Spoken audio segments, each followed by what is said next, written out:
Newsflash, away sa Taipei MRT, walang kasangkot na foreigner. Sa video na ito na kinuna ng isang commuter sa Taipei noong Miyerkules, isang matandang babae ang makikitang inaakusahan ng isang babae na hindi alam kung paano disiplinahan ng kanyang mga anak dahil tinamaan ng bata ang paa ng matanda. Pagkatapos ay ilang beses na sinapak ng matanda ang babae. Nang gumanti ang babae ay hindi na sila maawat ng 8 taong gustong pigilan ng gulo. Ang video ay napanood na ng kalahating milyong beses sa Facebook page ng kumuha nito at kumalat na rin ito sa bawat news website at TV channel sa Taiwan.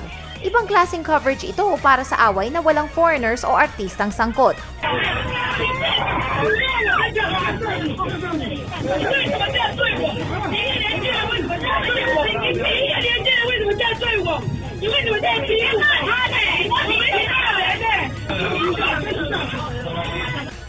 Ayon sa nag-upload ng video, nang nagtapos ang away, nagkunwari ang lola na hinimatay siya at napilitan ng 2 police officers na buhatin siyang paalis. Pero na-realize niyang naiwan niya ang kanyang sombrero sa train at bigla siyang nagsisigaw.